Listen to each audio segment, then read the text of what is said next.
Bueno, vamos a arrancar la mesa. Como su nombre indica, tenemos con nosotros unas cuantas corporaciones y alguna iniciativa y hablaremos de innovación.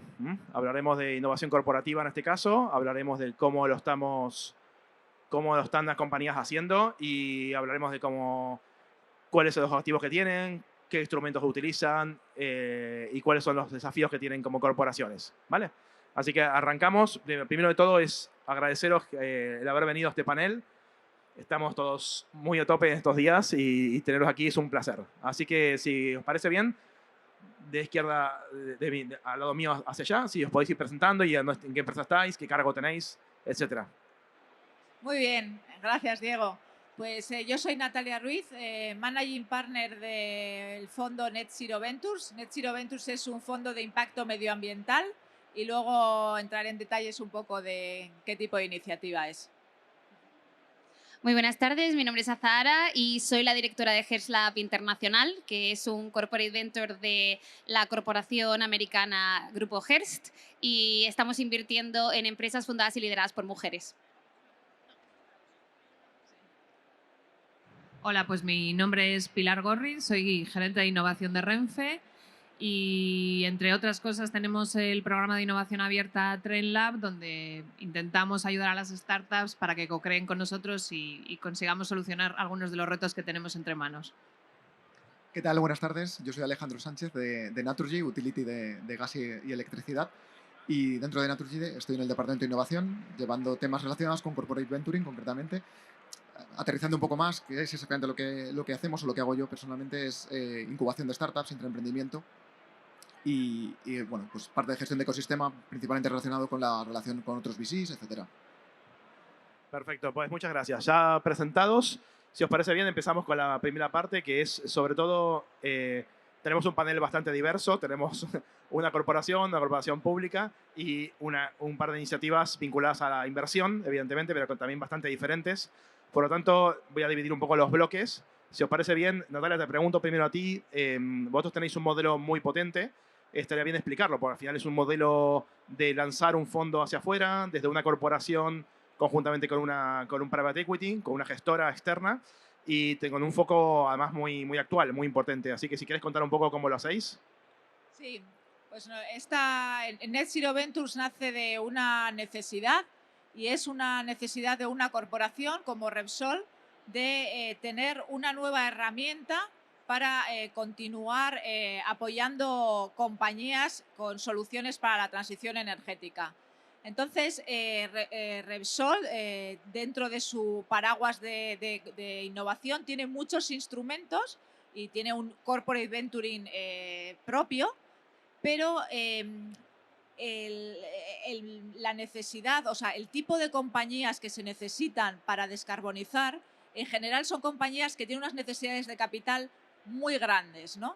Entonces, y te encuentras que además hay una incertidumbre muy elevada y nadie sabe muy bien qué tecnologías van a ser las tecnologías ganadoras. Entonces tienes que poner, digamos que, muchos huevos en diferentes cestas. Y entonces un fondo, o sea, unir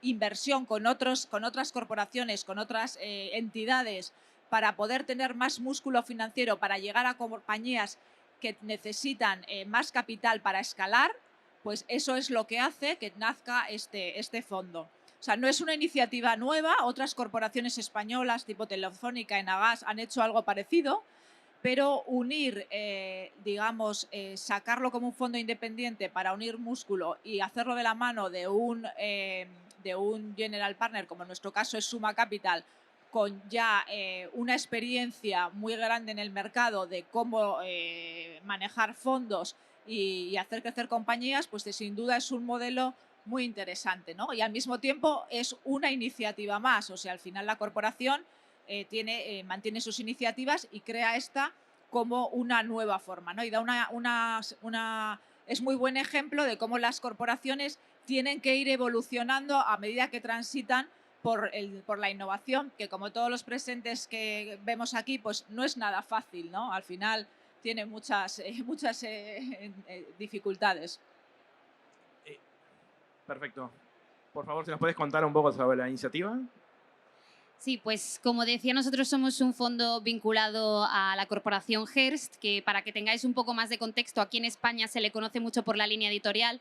Son los dueños de revistas como Elle, Cosmopolitan, Esquire, las básicas que te puedes encontrar en un kiosco, pero a nivel mundial, porque no solamente son muy fuertes en Estados Unidos, sino que hay operaciones a nivel internacional, las líneas de negocio están muy diversificadas. Hay desde aviación, logística, hay una rama muy grande dentro de salud, real estate. Es una empresa que está muy diversificada en negocio, como digo, que tiene un poder económico bastante grande y que en un momento dado se decide meter dentro del mundo de la innovación y el tech, se mete con un fondo al uso que invierte en Series A normalmente y de repente nos damos cuenta de que no nos llegan mujeres emprendedoras y que tampoco estamos coinvirtiendo con mujeres inversoras. De ahí que se crea un brazo inversor que es Hearst Lab, que empieza operando en Estados Unidos. Allí se tiene un portfolio de más o menos unas 70 empresas que invierte exclusivamente en empresas que tengan una mujer CEO y que también sea pues cofundadora de la empresa y en algunas ocasiones que tenga algún perfil técnico como una CTO, por ejemplo. Pero en general que tengan el 50% del equity de la compañía de entre todos los fundadores, que es algo que aquí en España en el momento en el que llegamos nos dijeron va a ser bastante complicado encontrar algo así. Sin embargo, y es una pregunta que nos hacen mucho a nosotros, es ¿esto ha sido un gesto de justicia social? Y al final, siendo un brazo inversor, por justicia social no nos movemos, aunque haya un componente del mismo, sino que trabajamos como cualquier otro fondo, lo que buscamos es rentabilidad y lo que hacemos es invertir en las mejores empresas, solo que añadimos ese requisito de que tienen que estar fundadas y lideradas por una mujer. ¿Por qué? Bueno, pues porque los números avalan al final que las empresas lideradas por mujeres pues están generando mayor retorno, son más fiables a la hora de tener un exit, de alguna manera tienen un valor añadido que no se ha identificado tanto en aquellas lideradas por hombres, aunque el número de ellas sea menor. Entonces, nuestra teoría, nuestra tesis de inversión es justamente esa y la estamos aplicando ahora, como digo, no solamente en Estados Unidos, sino aquí en España, en Holanda, Reino Unido y acabamos de abrir ahora mismo también en Japón y Oriente Medio. Bueno, espectacular. Pilar, por favor, si nos contáis también lo mismo. Habéis explicado que tenéis un programa como Trend Lab. ¿Cómo estáis trabajando? O sea, ¿cómo ejecutáis ese programa? Bueno, nosotros creemos mucho en la innovación abierta. Renfe siempre ha hecho mucha innovación y siempre la ha hecho con sus proveedores y lo que hicimos con TrendLab al final es dotar de un programa más ordenado para poder hacer esta innovación y además en un momento de una elevada necesidad de digitalización en las empresas como Renfe, entendimos que esta era una muy buena solución para ver muchas ideas, muchas soluciones y poder implantarlas en el corto plazo. Así que creamos TrendLab con esa vocación. El programa ha ido evolucionando a lo largo de los años y uno de los hitos que yo creo que son más interesantes de cara a nuestras startups es que no solo co-creamos con ellas una solución para Renfe durante 6 meses a través de un piloto, durante el programa de aceleración, sino que además, siempre y cuando el resultado sea de interés para Renfe, podemos contratar a esa startup de forma directa con 1 millón de euros. Es decir, nos convertimos en sus... Ellos se convierten en nuestros proveedores, con lo cual estamos dando un paso más, que yo creo que también ayuda al ecosistema innovador español y favorece pues esa estabilización del ecosistema. Y la última aventura que hemos lanzado ha sido que hemos acabado también invirtiendo en un par de ellas en el año pasado, de forma muy modesta, evidentemente, nada que ver con los fondos comentados hasta ahora, con esa misma vocación, no tanto una inversión financiera, sino una inversión que nos dé garantías a nosotros para que las empresas con las que estamos trabajando sigan siendo nuestros proveedores y nos den el mejor o la mejor de las soluciones. Es un poco nuestra motivación. Pues luego te preguntaré más sobre eso último porque tengo curiosidad de cómo lo hacéis, ¿no? Como entidad pública también. Ya me contaréis un poco. Un poco de lío. Me imagino.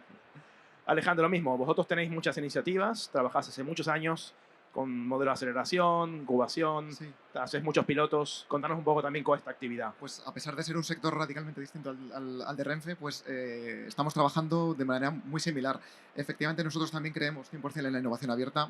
Casi diría que hoy en día la innovación no es abierta o no es. Como mucho puede ser I+D, porque claro, necesitas muchas habilidades, mucha complejidad, ¿no? No solamente está desarrollar la solución, sino antes de eso, detectar la necesidad, luego llevarla al mercado, escalarla, etcétera. Y eso cada vez es más difícil hacerlo uno solo. Entonces, para eso lo que hacemos desde innovación es abrirnos al ecosistema. Esto al final va de ecosistema y tener un contacto muy directo con el ecosistema emprendedor. Antiguamente el scouting se realizaba pues, a través de hasta 3 empresas diferentes, ahora ya no. Nuestra relación con el ecosistema se basa principalmente en la pata de scouting que lidera Carmen López aquí en el público. Y básicamente se trata de establecer un diálogo con emprendedores, porque nunca sabes cuándo vas a necesitar una solución que alguien está desarrollando. Entonces eso es cuestión de estar muy pegado al día a día. ¿Para qué hacemos este scouting? Bueno, pues trabajamos con las startups en la elaboración principalmente de pilotos o pruebas de concepto, siempre vinculadas al sector energético. Y no solamente pues, bueno, es la colaboración más o menos puntual, tipo cliente, como vosotros, sino que también bueno, pues tenemos determinadas instalaciones categorizadas casi como laboratorio, en el cual se pueden probar tecnologías nuevas, especialmente vinculadas al biometano, al hidrógeno, ¿no? Ahora tan en boga. Aparte de esto, pues bueno, también vamos, has mencionado el programa de aceleración, vamos un escalón antes, ¿no? ¿Qué veíamos cuando acudes a buscar iniciativas? Pues muchas veces ya vienen incluso de otras empresas, otras corporaciones. Entonces hemos decidido dar un pasito más para ir a los emprendedores en sus etapas más tempranas. Además, esto no solamente pretende posicionarnos estratégicamente antes, ¿no? en la vida de la startup, sino también impulsar la transformación cultural dentro de la compañía. Nuestro programa de aceleración o de incubación, mejor dicho, porque se basa en etapas muy SID, está mentorizado por profesionales de la compañía que lo que hacen es acompañar a esas startups y ayudarles a introducirse en un sector complejo como es el energético, debido a la regulación, tecnología, etc. Esto, bueno, no tomamos como otras incubadoras ningún tipo de posición en el equity de la compañía, es totalmente gratuito para ellas, pero el valor que nosotros extraemos es todo ese aprendizaje y esa transformación cultural de toda la gente que va pasando por el programa como mentor y va empapándose de esa cultura emprendedora y también, sobre todo, muy importante, perder el miedo a la startup, de tal forma que luego podamos aceptarlas como clientes, perdón, como proveedores, cosa que, bueno, pues hasta ahora no había sucedido, ¿no? Y bueno, pues lo próximo que haremos, ahora que ya vemos que esta barrera está empezando a derribarse, es empezar con un programa de Venture Client, muy volcado a los negocios. Nosotros como innovación tenemos un mandato de mirar a más largo plazo, horizontes más posteriores al plan estratégico actual, pero también es verdad que tenemos una capacidad limitada de ejecutar proyectos. Entonces vamos a seguir aprovechando la dinámica de scouting para prestar servicio a negocio en quizá innovaciones no tan disruptivas como las que estamos buscando, pero sí de valor añadido, por supuesto. Perfecto, perfecto. Muchas gracias. Yendo a la parte de fondos, dos preguntas. Natalia, comentabas que la gestión del fondo está separada, evidentemente, de lo que puede ser un CVC de Repsol mismo, pero realmente la diferencia, por lo que he entendido, ¿es una diferencia de volumen de inversión o es una diferencia de que las inversiones que hacéis desde este fondo nuevo no están vinculadas con el core business, como puede estar un CVC desde dentro de Repsol? ¿Cuál es la diferencia concreta? Sí, son un poco las dos cosas, ¿no? Al final es el ticket, o sea, es el montante de inversión. O sea, por mi experiencia, las corporaciones hacen una labor fantástica invirtiendo, pero en muchos casos las cantidades que la corporación les pone a disposición son limitadas. Nuestro ticket inicial es para compañías en fase más madura, que las necesidades de inversión son mayores y entonces el ticket inicial que ponemos nosotros puede ser desde 5 a 10 millones. Y eso, pues a no ser que sean corporaciones, al menos las españolas, pues es más complicado, ¿no? Entonces es una parte de volumen y luego es verdad que nuestro Repsol mantiene su fondo corporativo muy estratégico, pero el nuestro tiene una visión mucho más amplia.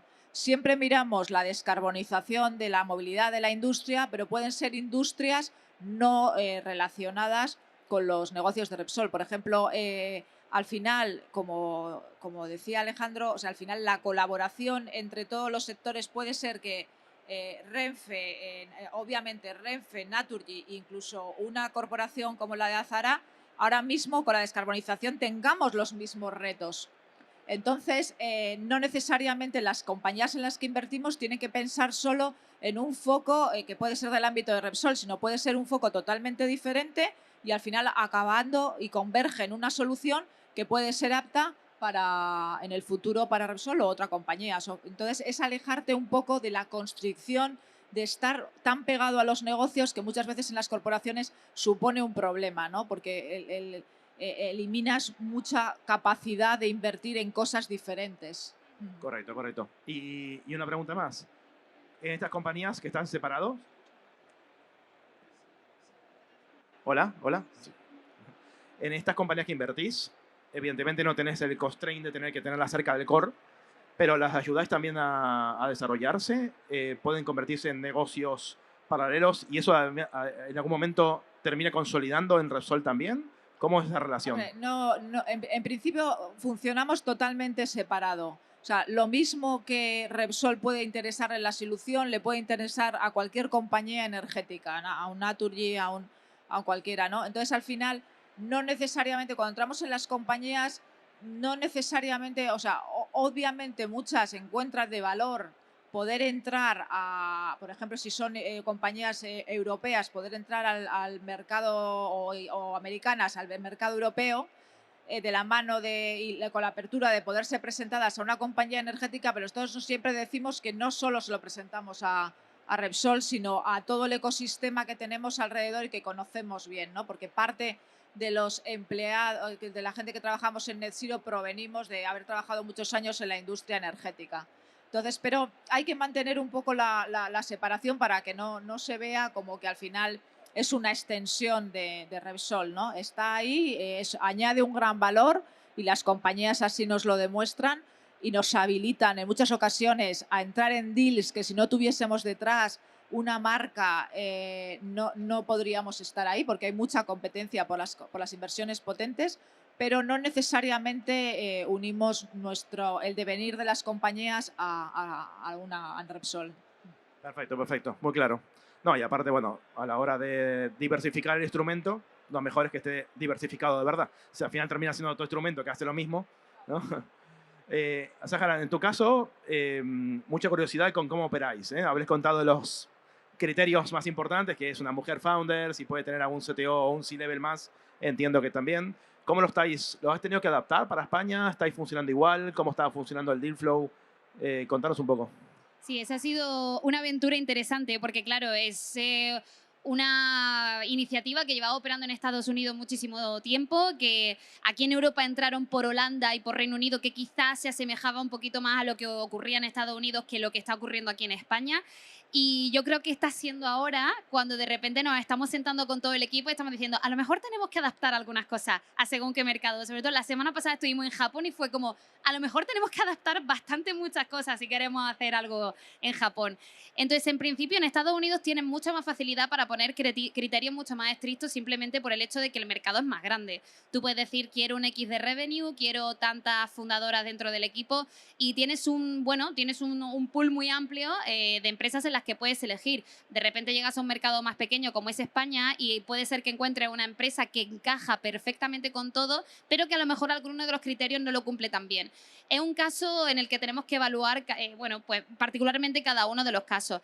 En lo que sí que prestamos muchísima atención es, como corporate, si es una empresa a la que nosotros podamos aportar algún valor añadido por encima del que puedan aportar cualquier otro inversor, en el sentido de que al final nosotros tenemos unos recursos, ya no económicos, sino unos recursos a nivel internacional, unos contactos, unos equipos que a nosotros nos gusta poner al servicio de cada una de las empresas con las que trabajamos. Entonces, a lo mejor de repente nos encontramos con una empresa biotech que nos alucina, nos encanta, pero decimos, ostras, es que en biotech como tal no sé si vamos a poder aportarle un valor añadido. Sin embargo, de repente nos llega una pues, que trabaja más en el rango de la sostenibilidad o que trabaja dentro del mundo de fintech. Nosotros dentro del grupo tenemos Fitch Ratings a nivel internacional, entonces evidentemente es un apoyo bastante importante. O quizá alguna empresa española que diga, oye, mira, es que estoy pensando en internacionalizar en Estados Unidos. Oye, interesante porque tenemos un equipo de abogados entero en Estados Unidos que se puede poner a vuestra disposición también. Y es por ello que una de las partes más importantes de HersLab no es solamente la parte inversora, todos los analistas que tenemos dentro, la gente que trabaja con portfolios, sino que además se tiene una comunidad de lo que nosotros llamamos scouts, que son empleados dentro del propio grupo HERS que tiene expertise en distintos ámbitos. Entonces, en el momento de nosotros invertir en una empresa, se hace una presentación de esa empresa a esa red de scouts que son 300 personas y la gente levanta la mano y dice, yo tengo un contacto en Fitch que te puede servir para X, yo tengo un contacto con Inditex que te puede servir para la próxima expansión en tal país. Entonces, la idea un poco es eso, es servir más allá del componente económico y poder apoyar, como tú bien dices, mirando cada uno de los mercados, ¿no? ¿Qué se le puede dar a cada uno de los mercados que pueda ser un valor añadido para las empresas? Increíble, ¿eh? El modelo. Hola. a medida que lo vas contando, es potentísimo el modelo, la verdad. Esto que comentaste último, de las personas internas que se implican a ayudar, ¿hay un modelo de incentivo o esto es filosofía de la compañía? Curiosidad. Es filosofía de la compañía. De hecho, se deja Chulo. muy claro que es un trabajo completamente voluntario y suele ser gente pues, que a lo mejor lleva bastante tiempo trabajando en la empresa o que a lo mejor tiene distintas inquietudes con el mundo de la tecnología, de la innovación o simplemente le apetece ayudar a emprendedoras y se meten a ofrecer su apoyo y evidentemente somos muy conscientes de vas a dedicar X horas al mes porque tienes tu trabajo.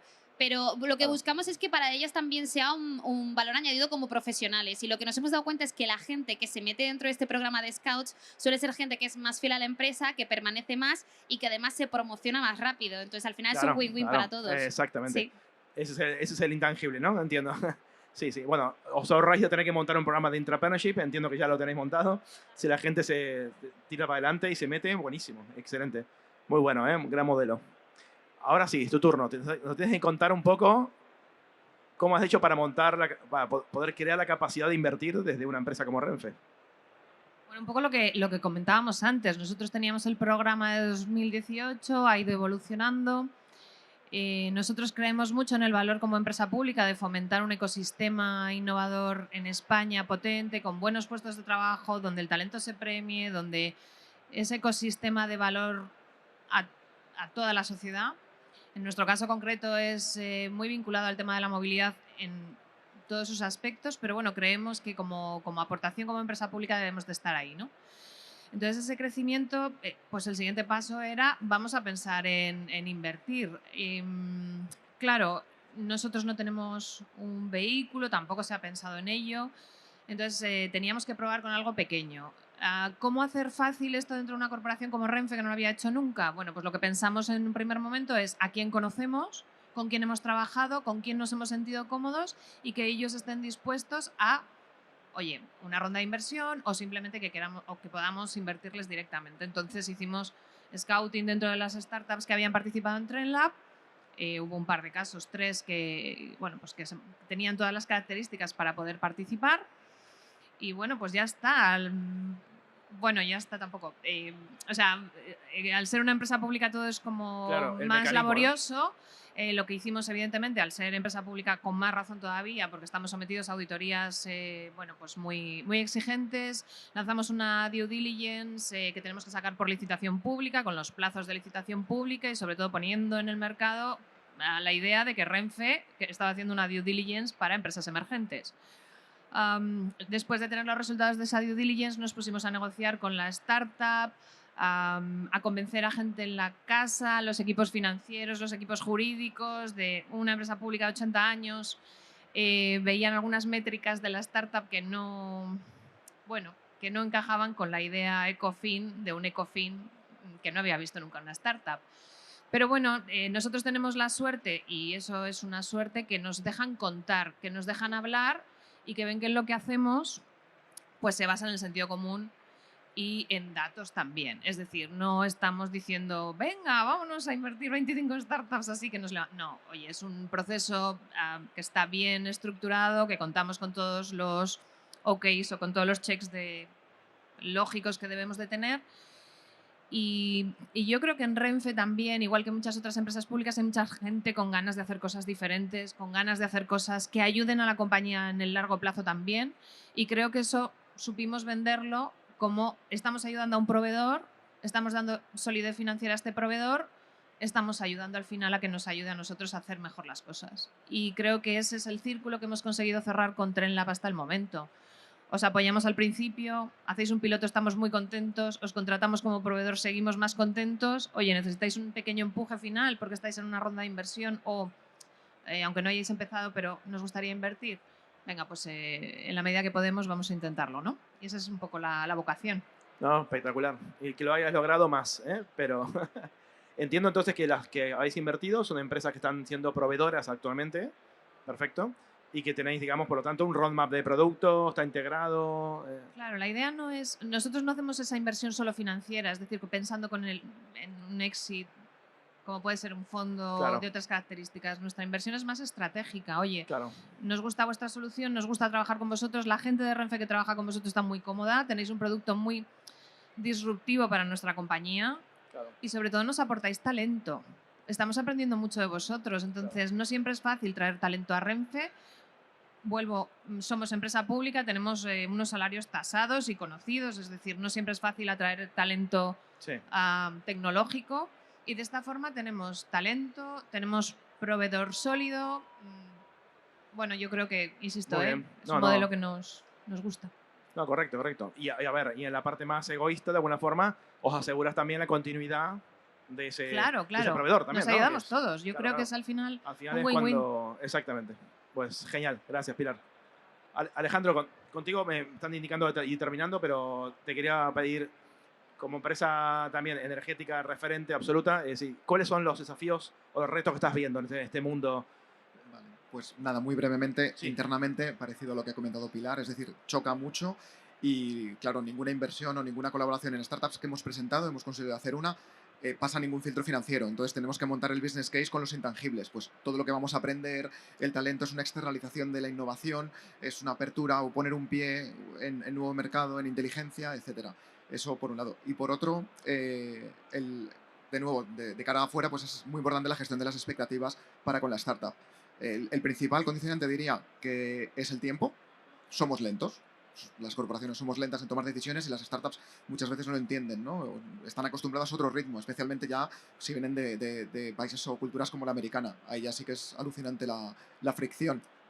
Y bueno, pues nos toca mucho a nosotros como innovación pues tratar de agilizar las cosas dentro y también darles feedback continuo para que sepan qué es lo que está pasando, ¿no? Y quizá también de cara afuera el otro condicionante es que muchas veces nos ven como grandes contratos, ¿no? O básicamente dinero, ¿no? ¿no? Dólares en los ojos. Y claro, es verdad, las corporaciones tenemos mucho dinero, también muchos controles.